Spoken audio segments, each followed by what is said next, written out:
Welcome, welcome. We're so happy you're joining us on the January 20th, 2025, Martin Luther King Day. Yes, we are the Association of Black Psychologists, Creating Zola Mondays, and we're here to create some Zola so we can ignite the Ngola, so we can heal not only ourselves in this nation, but the entire globe. I'm so happy to be here today. Sorry for the delays. We've had some technical challenges, but we shall overcome, and we did. So you'll be able to view this on our recording. With us today, we have our president, Dr. Sharon Bethea, as well as our fellow panelists, Dr. JoJo um, Hickson, and then myself, Linda James Myers. Happy to be here. Happy to have you here. So much going on. It's so much we can talk about. And so what I'd like to do is give my fellow panelists and guests the opportunity to introduce themselves and say what they will. Dr. Bethea, do you want to go first? Sure. Hello, everybody. I am Dr. Sharon L. Bethea. I am the president of the Association of Black Psychologists Incorporated, period. And it is an honor to be here today on MLK to have some conversations with my beloved elder, my beloved Chegni. And so I look forward to the conversation. I look forward to the exchange of ideas. I look forward to the healing that is pretty regular at Zola Mondays. So again, Dr. Sharon L. Bethea. Great to have you. Thanks. And I am Dr. Jonisha Hickson. I'm super excited. I am the vice chair of DCABSI and also very much so in need of healing. So, we had some technical difficulties, but, everything by design. I'm looking forward to this small sister circle. So, yeah, that's me. Excellent. Thank you so much, Dr. JoJo. It's such an interesting time and place that we're in as we move into 2025, having just inaugurated our, what can I say, convicted felon president. And that's what it is. And so that is okay. What we want to do is to make sense of it so that we can thrive. We can't be stopped by it. We can't be slowed down by it, but actually we should be elevated by the reality that now many things that have always been in place have come to the fore, and everybody can see very clearly what's been going on and what will continue to go on as we continue to fight for truth, justice, and righteousness, which is our divine ordinance from our ancestors, which were in the beginning, are now, and shall ever be. So with that in mind, I would like for us to share a bit about what's on our minds as people who are interested in the healing and uplifting of humanity. And a lot is going on that's not been so, what should I say, so much expected, or for many of us, things have been very frightening and disturbing and upsetting. And I think Dr. JoJo wants to share something about what's going on with her and her family at this time. Yeah, life has been a mess. So unfortunately, on January 3rd, my little cousin was killed in Jersey City. This was the first homicide of the year. So it was just a shock. And he was just such a good kid. Like, he didn't bother anybody. Not that that justifies somebody taking his life, but he wasn't in the streets. Like, he was an IT genius, so a really quiet kid. And it was just, a shock to my family. We're still obviously reeling from the loss. And I've been trying to make sense of it spiritually. My mom actually told me that her older brother had died on the same day. And then we had like a series of birthdays before and after. So I don't know, it just feels very, I don't know, I'm trying to make sense of it on top of the whole world falling apart, right? We have a convicted felon who's being inaugurated today. Um, Wars, genocides going on. So I think I've been trying to just ground myself. I just actually came from horseback riding. And I was like, this is what it's about, like, you know, Black folks in nature reconnecting and just taking a moment to take in, you know, and have gratitude for the things that are still here with us that we can appreciate. So yeah, that loss, it messed me up because I'm a school psychologist and I work with inner city kids. And I feel like, you know, I'm here putting in work to save these Black kids in DC, and I couldn't save my little cousin, even though I know like it's not my fault and I had nothing to do with somebody else's decision to take his life. But I'm just, I guess, survivor's remorse. But yeah, Mhm. a lot going on. Trying to make sense of it. Wow. Thanks for sharing that, Jojo. And one of the things that came to my mind immediately, not of my own rational reasoning as much as an intuition, which is your experience, your personal experience of the loss of your little cousin is going to fully endow you with the capacity to help those children, because now you'll have personal experiential knowledge and help us as an organization of healers to move forward. Because of the times that we're in, we're going to need every little piece of knowledge, wisdom, and understanding we can bring forward. And nothing does that better than experiential knowledge. Yeah, I agree. I said the same thing too, because before we went on break, a number of my scholars had experienced a loss. And I was like, you know, I'm still grieving, obviously, all of us, Dr. Wilson.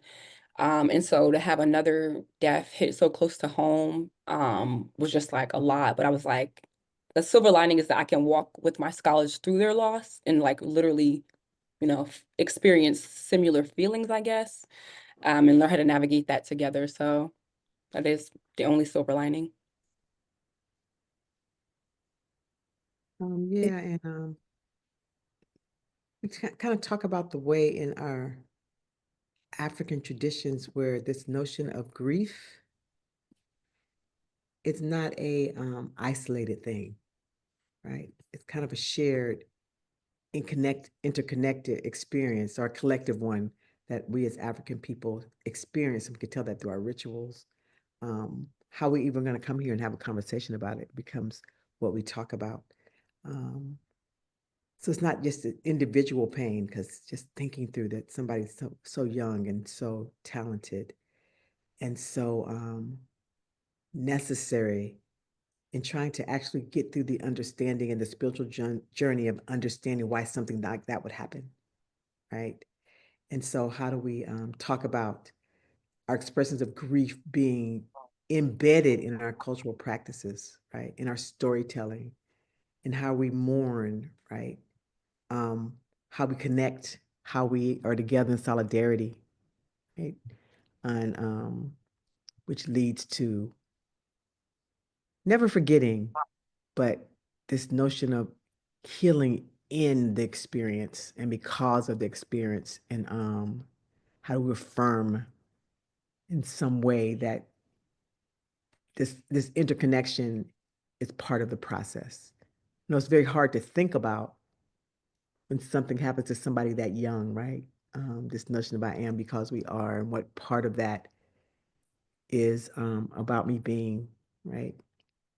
So it becomes interesting to talk about this notion of collective healing, and what I remember when you first told me, just the sensations in my body, just being stunned by, even though I've heard it way too much, way too much, but even it was just visceral. It was all I could do is feel for you, feel for your family, and for what happened to your little cousin. And then when you told me how old the person was that did it, I'm like, oh my goodness, right? How does that all connect in this notion of who we are as African people? I've actually been thinking a lot about you, Nana Linda, and your work and Mama Huberta. And I saw something on Facebook that reminded me, I wanted to send it to you, but you're not part of the group, so I couldn't tag you. But it was like metaphysics is basically like spiritual science, right? Like that's what that field, I guess, is. And so I've been trying to rationalize that, right? Energy cannot be destroyed nor created, only transmuted. So I know my little cousin, you know, was welcomed amongst the ancestors with open arms and much respect, but it's still like, I just wish I could Right, hug him or talk to him or speak to him in the physical realm. And then it also reminded me of Mama Huberta, because when I did a reading, she did say that, you know, my Orishas stated that I would go, there was going to be much pain. Like I'm still going to, experience a lot of loss and stuff like that, but that's only to deepen my knowledge and my wisdom so that I can walk through this life, even, as a 28-year-old with much wisdom beyond my years, maybe. So yeah, I've just still been trying to make sense of it. Nana Linda, I didn't tell you, but the young man who murdered my cousin, he was only 17. So this is a young Black boy that ruined, two families' lives. I don't know. We don't know why he did it, right? It was a nonsense crime. So, hopefully one day we'll get answers, but it's just, yeah, it's a lot. It is a lot. And one of the things that I am pressed to share is uh, let us imagine that how this metaphysical reality within which we are works, because there is no way to dissipate energy, only transform it. As our ancestors taught, many of them believe that there is no death, only transition and transformation. And many believe that as our consciousness is elevated to the point where we can remember why we're here, our purpose to uplift humanity, to bring love and compassion and empathy and peace and joy and all those good things to humanity. As one passes out or transitions from this body, they can actually enter a collective of those at the same elevation and say, oh, well done, my son. Thank you, thank you, thank you for uplifting humanity. And we know it was hard, but we're so thankful that you agreed to come here at this time and sacrifice so that others may learn and grow and development. Because if indeed we are all one, interrelated, interconnected, that makes sense to me. It makes sense to my soul that nothing is lost. Just like Martin Luther King was assassinated and killed, he came and fulfilled his purpose. Now he's gone back, and I'm sure they said, oh my goodness, well done, well done. Your name will go on forever. And all that you shared about what we as psychologists, for example, need to do will be done. In fact, as you were speaking it in the late 60s, we were beginning to do and create the very thing that you talked about. And one of the things that was talked about is the necessity to shift from the Euro-Western model of supremacy or excellence and shift to the reality of our ancestors that far surpasses anything that we've seen over the past at least almost couple of thousand years that we've experienced and witnessed. So there's another way of seeing and being in the world, which has been kept hidden from us, because if we ever knew about it, if we ever embraced it, we would be 1,000 times more powerful than we already are, because all that knowledge, wisdom, and understanding is within us. It's a matter of our learning to remember. And as we remember the reality of this infinite creative life force whose nature is love, the source of all good, is within us, and we are within that, and we're all interconnected and interrelated, and coming to a place to elevate humanity to be fitting with what's gone on in the cosmos. Because our ancestors said, at least among the Zulu, that after we leave the human plane, the next level is the stars. Oh, no, birds and then stars. So we had worked out a system of organization and development that it warrants us getting back to at least being informed about it and by it, so that we can make sense, not in the way of a Euro-Western idea, but in the way of the reality that all is energy, all is spirit, all is consciousness. As the ancient sage Jehudi said, all is mind. So there's so much richness that we can, what can I say, embrace, that can bring peace and comfort and another level of reality to our experience, so that, what was your nephew's name? Your cousin? Ramir. Say his name. Ramir. Ramir Morris. Ramir Morris Yeah. has joined those loving spirit beings that have gone before. And he's now fulfilling a purpose when we acknowledge all that he did. I'm reminded of the um, the child whose father um, was killed as a policeman put his knee on his neck. And this little girl said, "My daddy saved the world." Mm-hmm. And I said, "Oh my gosh, this child knows she's coming back with a message to affirm. My daddy saved the world." And she did. He, with the loss of his life, with the sacrifice, elevated humanity. Now it looks as though that's lost, but it can only be lost if what? We lose it. Yeah. By what's in our hearts, what's in our minds. So I'm just happy to be here today to celebrate with you all the reality, the new reality. That's the old reality, the first reality. That which is first shall be last, and that which is last shall be first. Ashe. I'm thinking about I forgot his name. I feel so bad. When we had the doctor come on and he was talking about the stars and the planets and how we're in the Aquarian age and how that is, going to be ushering in the shift that we're seeing right now, right? Where everything is just chaotic. And I feel like everything is basically being undone so that we can start again. Like you said, the first shall be last, or the last shall be first, and vice versa. So I'm excited. I mean, I'm trying to hold on to my bushes because it's very chaotic, a lot going on. But I think being grounded in this African reality that we have and that we cultivate within the ABSI has given me the strength that I need to like move forward. Because there have been moments in my grief, it's like, an ocean. And I feel like sometimes it's very easy to get pulled down into the depths of my grief. And then I remember the work that we're doing and the work that you all are doing. And I see, my mom and my auntie still persevering because there's still people here in this physical realm that they have to take care of. So it's just been a lot, but I guess as is life. Still remember it's important to fully experience what grief is, even though we know on some level intellectually that he's an ancestor and his purpose in time, but it's very important for you in your own space, in your own healing, to fully experience it. Nobody can define to you, for you, what your grief experience is. It's your own personal relationship with your cousin. So make sure to fully experience it through any kind of way that you need to, from tears to dancing to drumming to screaming to all of it. It's all right. So It's all good. yeah. That sounds exciting. You know me so well because that's what I've been doing. Everything except for the drumming. I've been dancing, crying a lot.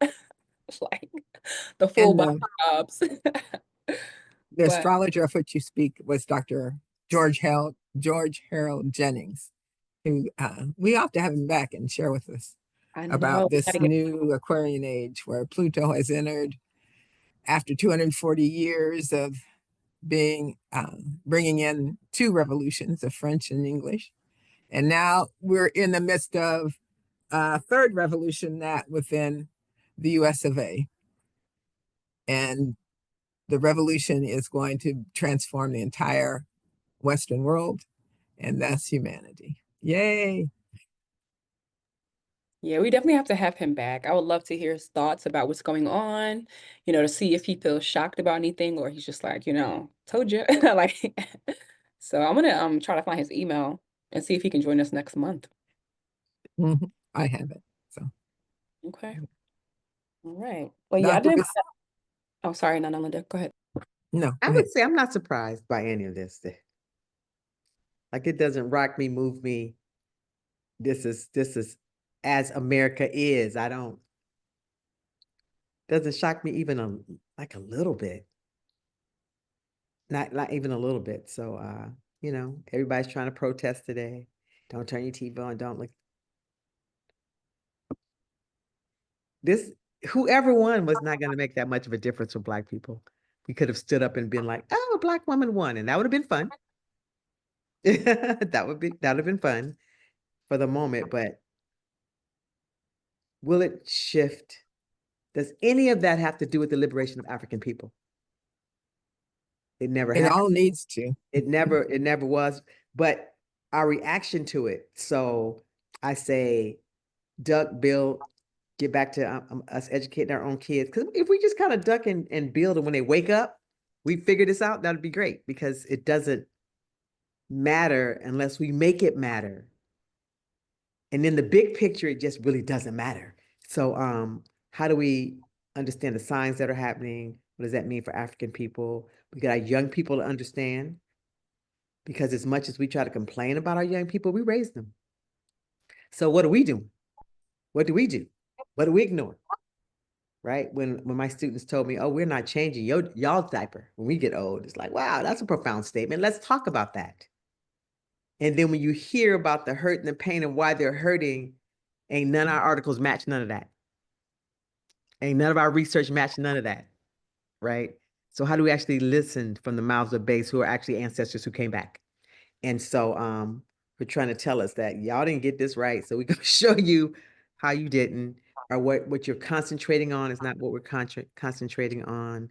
That this spiritual fight is real. So how do we stay in the spirit world and understand we are being assisted, but that notion that we don't know how to listen, we don't know how to, right?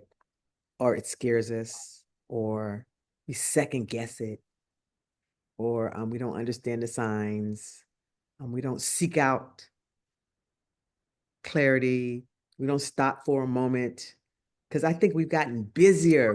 We didn't even pick up well, not all of us, what COVID meant to African people. We're busier than ever. We are more disconnected than ever, and that wasn't. And I know I talk to people who talk about, that was COVID was crazy, but at that time, how quiet it was, how much I talked to people. Because it's like I didn't have to I was calling everybody, talking to everybody, judging. I was hooking up with everybody, right? It's like, because I didn't have to go to work. And so, and I was, fortunate that I still got my paycheck, but still got on a plane, because you had the whole plane to yourself, hung out with my son for 2 months. It's like I never get to go on a plane and hang out with my son for 2 months. And I stayed for almost 2 months. And so stopped up at my mom's house, right? We all good, we all protected, we're gonna be here together. And my notion was, well, if this is gonna take us out, I wanted to be with my kid and I wanted to be with my mom. And so, because I didn't know what it was, but we had a ball, right? So we've got to begin to talk about and understand what these moments are about. LA's burning. And that's so tragic, but LA's burning. And so, and even the circumstances around that. And, we went from Chicago one day from 50 and now we're -7. What is that about? Right. And what is the earth and the universe saying to us? And what is our response to that? Because in this age, it's there. If we want it, it's so within reach, right? It's so within reach. And so how do young people talk to elders, talk to middle schoolers? And that's what this is about the next 4 years. It's like, that is what that cares about the inauguration. I don't. And I'm definitely not surprised. Because think Well, about it. People keep going, now a convicted felon is the president. They were all felons when they signed the Constitution. they just weren't Single convicted. one of them. They were raping little girls. They were breaking laws. Of course, the Constitution said that a president cannot be convicted because they were criminals. They protected themselves. So saying that means nothing, because that's how we started, right? We think about how this country started. So white folks are just recycling who and what they've always been. But how do we respond differently, right? Well, when you started speaking, Dr. Bethea, I was struck by recollection several years ago. I was invited to Fisk University to do this forum with hip hop rappers. There was a group I didn't know. My sons informed me. I think they were called the Goody Boys, and Erica Badu was there. It was just a real big thing. And one of the things the young people said was, our parents lied to us. And they were very angry because they had been lied to. And so as an elder there, I said, well, I don't know if they lied to you intentionally. They shared with you what they thought was the best thing to do, the best way to go, ushering you into the desegregated schools and trying to make sure you got the best education from a Euro-Western. And the idea that if you worked hard enough, you would indeed be rewarded. All of that wasn't true, but they probably had not yet realized how wrong it was to even shift you in that direction. So I think that as we listen to young people, um, and then become aware of our own contribution to this morass, we can mess, we can come to some level of development whereby, yes, America's always been what it is today. We've been lied to. This has never been a democracy, and cannot become one based on the premises upon which it was built, its foundation.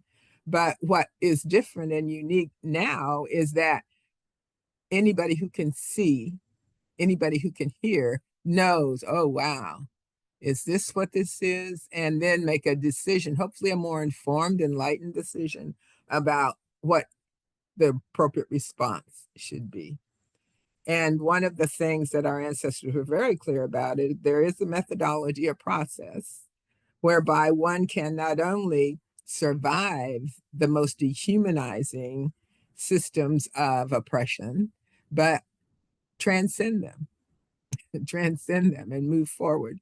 And so I think as we look at what's gone on and what is going on and what's before us in this Aquarian age, we can really find some peace and solace, not ignoring the realities, the historical realities, but actually embracing the very thing that allowed us to make it to this point. So we could be gathered here this afternoon to have this conversation. It was not the intention of any institutional structure in this country that we be here, nor has it been the intention that we be here talking and thinking for ourselves and taking leadership to move humanity to salvation. If there's ever been any movement toward truth and justice and righteousness, it's been led by Black people, people acknowledging African ancestry, people committed to Ma'at, the embodiment of truth, justice, and righteousness. Right. That's why I'm really excited about the national programs we have and are developing, right? We're talking about how are we going to better educate our kids and how are we going to heal our people. So you have the Sawubona Healing Circles, the school consultation program. So I'm really proud of the ABSI and the work that we're doing. Absolutely. And I'm kind of like all over the place. I've become more curious about this notion of the age of Aquarius, right? And I kind of remember the song, "This is the age of Aquarius." I remember, well, JoJo, you might not. Do you know that song? When the moon is in the seventh house. Right. Yep. That song. Star. This is the age of Aquarius. So JoJo's like, no. So this notion of things like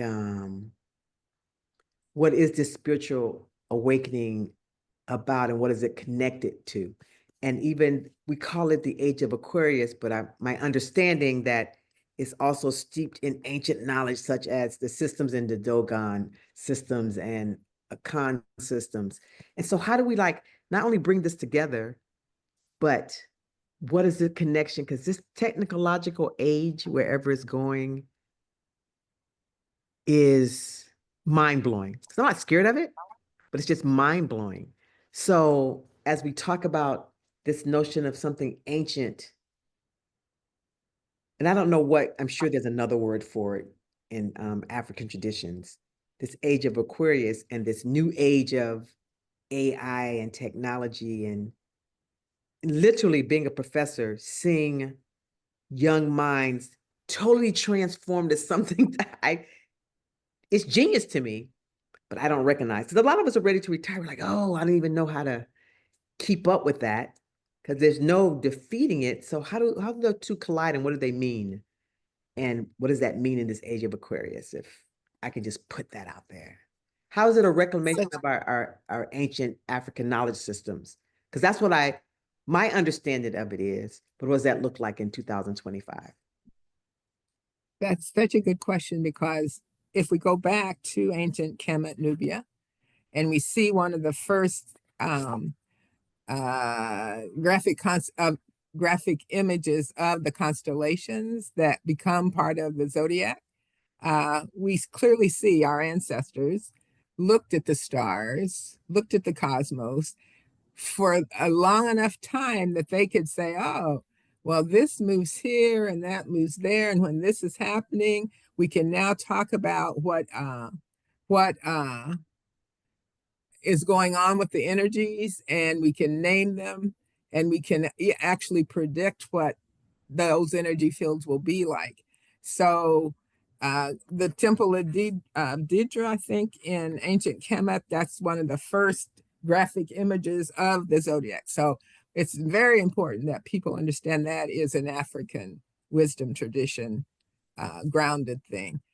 And then we can go further out and look at the Dogon, who were able to see that Sirius star system hundreds of years, at least 100 years before the Euro-Western science was able to see it through its technology.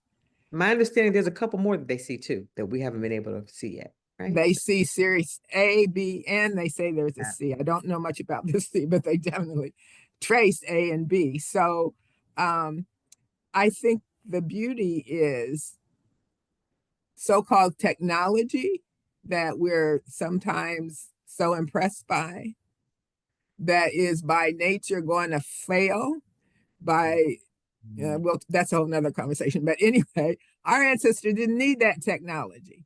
We didn't need AI or computers or Wi-Fi to connect. I could send you a thought around the world, and you could pick it up and send it back to me without any technology in terms of electricity, Wi-Fi, all these things that we now have to have, that run the risk of moving us away from our capacities to do this without them. But my guess is, for those people who are into the science and our science nerds, they see there's a limitation. What is it? SpaceX just was going to, were they going to the Mars? I mean, whatever, and blew up and fell down. And what is all this trash now that's in the ocean, that's moved up on the shores of islands? The worldview that's created it is a fragmented worldview that isn't in harmony with anything but, oh, let's do this because we can. Oh, money can be made off of that. Well, go right ahead. I can't stop you. You have totally twisted Mother Nature. She's not happy. She will rule. She's going to win. It's not even a contest. So now we have fires on the West Coast. We have freezing on the East Coast. But it's okay, because there is that consciousness that says, okay, look what's been created. If the purpose of negativity in human experience is for growth and edification, the real question becomes, how much growth and edification do we need?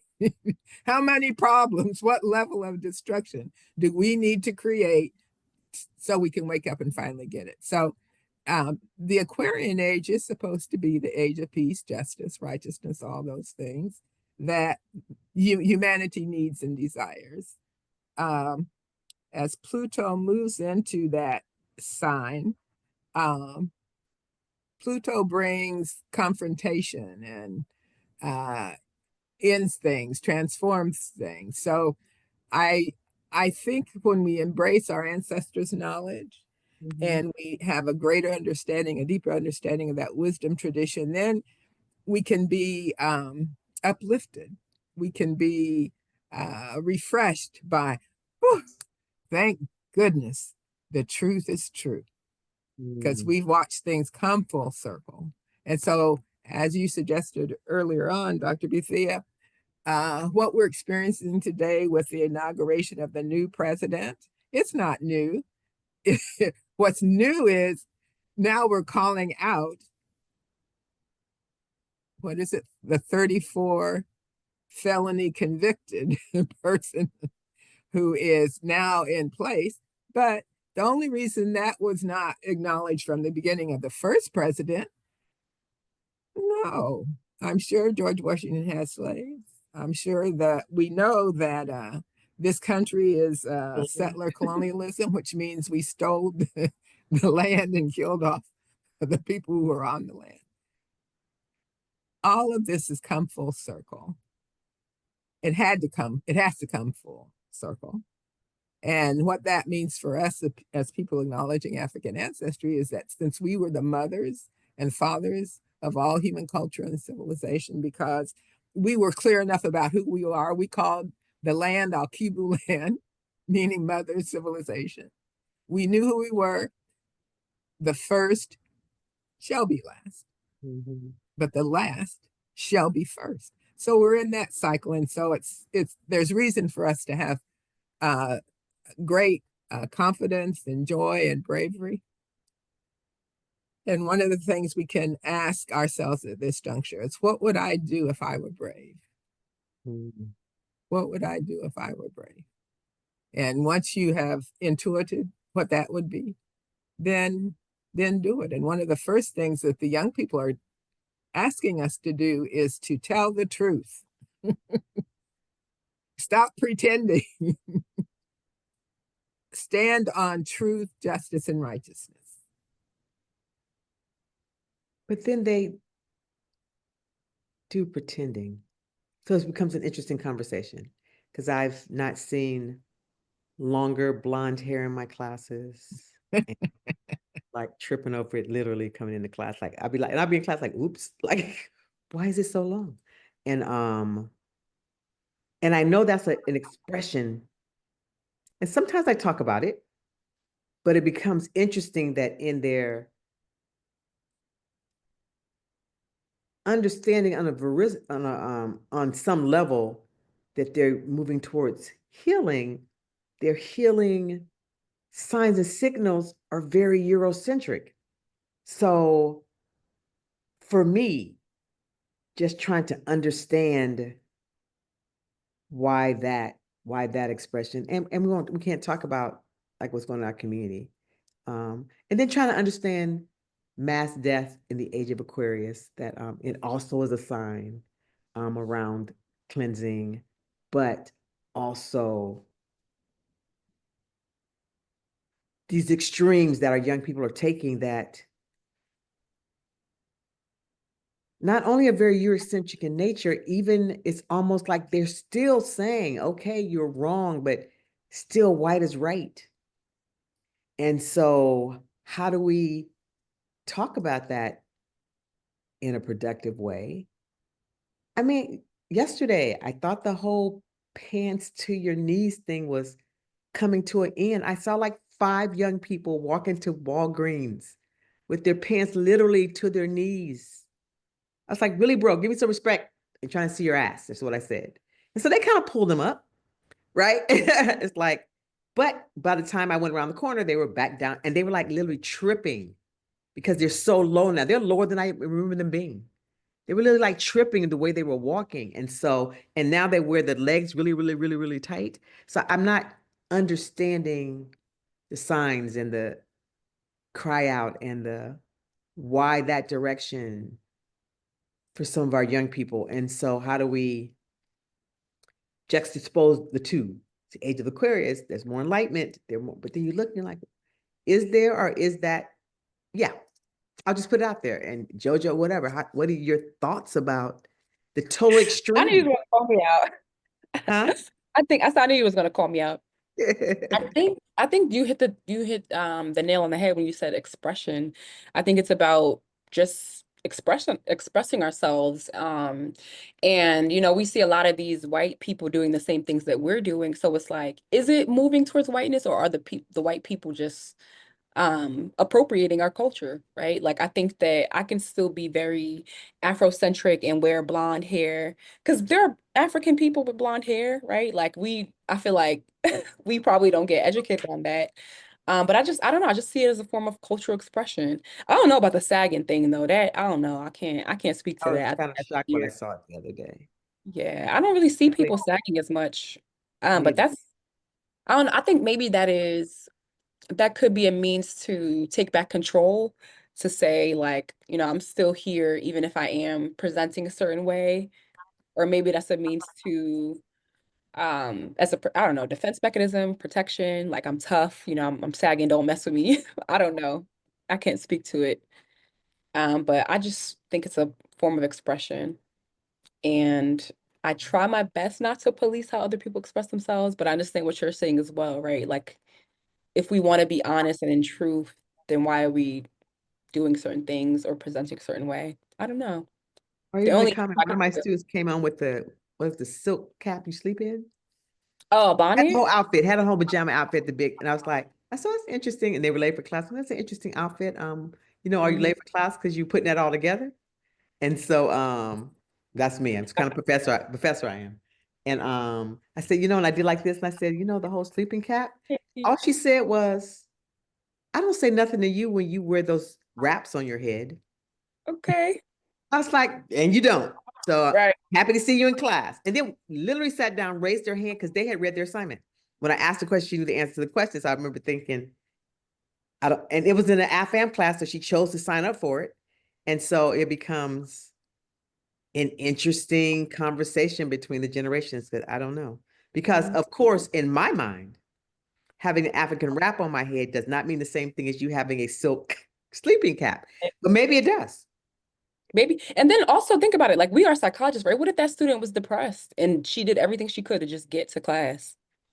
Maybe she didn't have the energy to do her hair, No, that right? outfit was so Or maybe put she did her together. hair. That outfit was so put together, it was ridiculous, but it was Oh, but the bonnet. Okay. she had the bonnet that matched the pajamas that matched the shoes, and her makeup was perfect. And she was smiling like I was late because I was putting this together. It's like this, and she Oh, said, "This is my outfit." Is what she okay. said. All right. So I I one like of the things one of the things that strikes me is that, as you said, Jojo, it's all a matter of expression. I think the challenge is what is it we're expressing to ourselves, and what is it we're expressing to others. So that I have a bandana on my head and a sweat jacket. Um, Not intending to express anything other than this is at the time I hopped on this call. this, is, this is the best I could do. And I'm okay with it. I'm okay with it. But getting back to younger people, I think to me, the sagging pants was like, kiss my ass. That's kind of how I read it. And then I know the whole scenario. This is from imprisonment and blah, blah, blah, blah, blah. And that very well could be true. Both could be true at the same time. But the bottom line for me was that's the expression. As from my generation, I would say, brothers, there's other ways we can do this that may be more effective if what you want to do is to express, I don't even care what you think. Okay. Yeah. No, I don't really care. Then the other piece that I think is so very important is kind of what I was alluding to earlier, which is what do we expect our young people to do when we send them to our ancestors' captors to get acculturated and educated? What did we think was going to happen? Yeah, I'm so happy you said that, Ananda, because I was gonna say maybe that's a form of rebellion, right? I know that there are studies that say this, but I also found myself doing this. The more educated I got and moved into my doctorate program, the more Ebonics I spoke. I felt like I wanted to speak Ebonics in these white spaces to hold on to my cultural identity and to let them know, like, I'm still a Black woman. I'm very educated, but I'm still Black. I still say ain't y'all. Like, even right now, right? I'm wearing my grills and my cowboy hat because I don't know, I just love being Black and I want people to know that I love being Black. while I'm talking about Black shit, part of my language. So maybe that's the form of rebellion, right? To white people, maybe, to say that I am here and I am taking up space and I'm going to take up that space however I'd like. So I don't know. Yeah. I And can't. So I even think the that's so positive important. part of it was when I said, hey, you know, we swear I'm trying to look at your ass. They said, yes, ma'am, and put their pants up. They said, yes, ma'am, put their pants up. And as soon as I was gone, they put them back down. So maybe that wasn't to me. And they kind of laughed. They were like, yes, ma'am. And they pulled them up. And I was like, how do I even read that? Right? It's like, how do I even read? With the respect and honor Yeah. they gave you, but Yeah. with the clarity of intention, other than you, I really don't care what you I don't okay. care. So, but I think it's so powerful for us to be having this conversation because we need to understand how we got where we are. First of all, we need to become aware of where we are, and then how we got there. But the bottom line is, Jojo mentioned being Black. We have not been clear about what it means to be Black, and therefore our children are confused to a certain extent by someone else's definition of Black. Black is the color of your skin. No, Black is the color of your consciousness. That consciousness that absorbs all the energies, all the codes of the spectrum into one. It's elevated consciousness. It's the consciousness that leads people to their higher levels of moral, spiritual, intellectual capacity. That's what Black is. I'm so Black and proud. But in the 60s and 70s, when we were Black and proud, even our generation who was Black and proud didn't really know exactly what Black was. Many of us saw it as a racial designation. Well, that could be true too, but we need to transform it beyond a racial designation because it becomes a racial designation to the extent it's in juxtaposition to whiteness.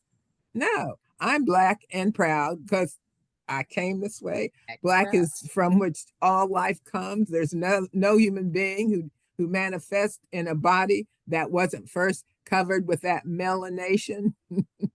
If it's not there, it will abort. So we just have to bring together the knowledge, wisdom, and understanding. The science backs this up, the metaphysics backs this up, our ancestors, and now we're in the midst of chaos, pathology, and insanity that's now going as sanity and truth. And no, all of this is coming forth so we can see clearly and reason clearly and move forward in the proper direction. And I agree. I think that's what I respect about this so-called moment, that you do see clearer. It's like, I remember when being at school, when the popping my head in the elections and Black folks running around saying DEA is dead, DEI is dead. It's like, we ain't doing DEI no more, right? Because all the DEI people voted for Trump. And so, right on, Black power, right? It's like we don't believe that one no more either. So I appreciate the clarity. I appreciate, even as tragic as the burning of LA, there's clarity there about the environment. There's clarity about, there was last week, Chicago was warmer than Tallahassee. The clarity, or when I go to the continent and they're cleaning up the beach and I'm saying, I've never seen Ghana Beach is just dirty. Like, this is not our trash. And they're just, this is not our trash. It's like, literally, your trash is coming over here. So the clarity in that, right? And so and I guess that's as it should be, right? Because even when we talk about the LA fires as being as bad as it is, it's pretty much you know, Mama Earth just kind of like hiccup a little bit. What even a hiccup? It's like it's like, because it doesn't take much for Mother Earth to give us a sign, right? Because we think even if she has to choose to go to be a black hole, we die, but she's a black hole, right? And so I remind people of the dinosaurs. They were here much. I always wonder what the dinosaurs did, because Mama Earth wiped them out completely to nothingness, and they were here a lot longer than us.